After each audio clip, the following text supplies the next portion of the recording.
بسم اللہ الرحمن الرحیم۔ السلام علیکم اسٹوڈنٹس، میں آپ کی ٹیچر مس فرحہ جمیل امید کرتی ہوں کہ آپ سب خیریت سے ہوں گے۔ اسٹوڈنٹس، جیسا کہ آپ جانتے ہیں کہ ہم کلاس 3 میں یعنی کہ جماعت سوم میں نازا قرآن کا قاعدہ قرآن پڑھیں آسان تجوید کے ساتھ قاعدہ نمبر 2 پڑھ رہے ہیں۔ تو بچوں، سب سے پہلے علم اضافے کی دعا پڑھ لیتے ہیں۔ علم اضافے کی دعا: ربی زدنی علما، اے میرے رب میرے علم میں اضافہ فرما، آمین۔ اب بچوں آئیے سبق کی طرف چلتے ہیں۔ بچوں، ہم نے اپنے پچھلے لیسن میں سبق نمبر 8 صفحہ نمبر 8 پر موجود سبق نمبر 7 پڑھا تھا، ظ ق ق۔ تو بچوں، ہم نے ان تینوں حروف کی نام آوازیں پڑھی تھی۔ آج ہم ان تینوں حروف کے اشکال دیکھیں گے۔ ان تینوں حروف کے مخارج ہم کل پڑھ چکے تھے۔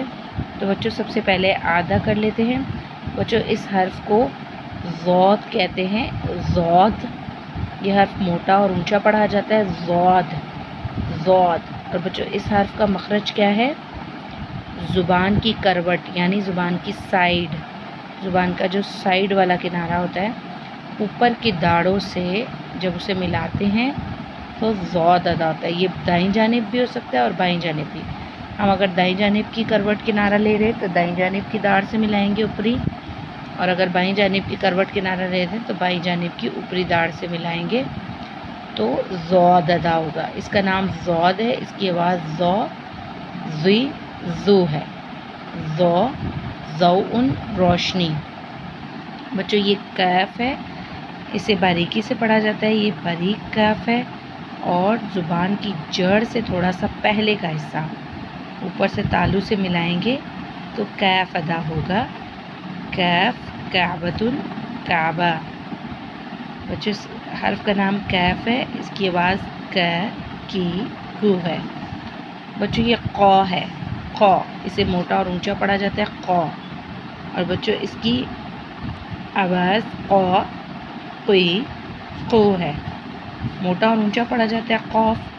اور اس کا مخرج زبان کی جڑ کو، یہاں پر زبان کی جڑ سے تھوڑا سا پہلے کا حصہ اوپر تالو سے ملانا تھا، یہاں پر زبان کی جڑ کو اوپر کے تالو سے ملائیں گے تو قاف ادا ہوگا، قاف قلم قلم، قاف قلم قلم۔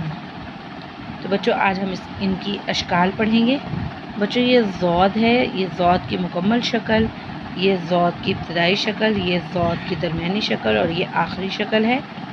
جبکہ بچوں، یہ کیف ہے، یہ کیف کی مکمل شکل، یہ ابتدائی شکل، یہ درمیانی شکل اور آخری شکل ہے۔ جبکہ یہ قاف کی مکمل شکل، ابتدائی شکل، درمیانی شکل اور آخری شکل ہے۔ اب بچوں، ان کو ہم مثالوں کے ذریعے سمجھنے کی کوشش کرتے ہیں۔ بچوں، یہاں پر ض کی مکمل شکل ہے، یہ ض کی ابتدائی شکل، یہ دیکھیے اس طرح سے استعمال ہوئی ہے، غیبہ۔ اور یہاں درمیانی شکل اس طرح سے درمیان میں آئی ہے، فضل۔ اور یہاں پر آخری شکل یذا، اس طرح سے استعمال ہوئی ہے۔ بچوں، کاف کی دیکھ لیتے ہیں اشکال۔ مکمل شکل کاف کی بچوں ابتدائی شکل، کثیرن، کثیرن میں ابتدائی شکل کس طرح سے استعمال ہوئی ہے، یہاں پر کفرو، کفرو میں بھی کاف کی ابتدائی شکل استعمال ہے۔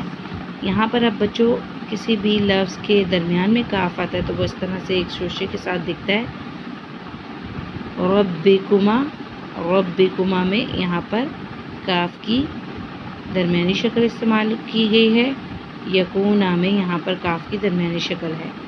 اب بچوں، یہ کاف کی آخری شکل ہے، تلکا الملک، یہاں پر آخری شکل دیکھیے کس طرح سے استعمال کی گئی ہے۔ اب بچوں، قاف کی اشکال دیکھ لیتے ہیں۔ قاف کی مکمل شکل ہے، یہ قاف کی ابتدائی شکل اس طرح سے ہے، قل میں یہ قاف کی ابتدائی شکل ہے، قابلی، قابلی میں یہ قاف کی ابتدائی شکل استعمال ہوئی ہے۔ بچوں، یہ درمیانی شکل ہے قاف کی، فقل، فقل، یہ درمیانی شکل اس طرح سے استعمال کی گئی ہے، یقبلو، یقبلو میں بھی قاف کی یہ درمیانی شکل استعمال کی گئی ہے، خلق، خلق میں بھی قاف کی یہ آخری شکل استعمال ہوئی ہے، اور حقن میں قاف کی آخری شکل استعمال ہوئی ہے۔ اب بچوں ان مثالوں سے آپ اندازہ لگا سکتے ہیں ض، کیف، قاف کی اشکال کا۔ تو بچوں آج آپ کا یہی سبق ہے، آپ نے ان شکلوں کو یاد رکھنا ہے۔ اپنا بہت خیال رکھیے گا۔ اللہ حافظ۔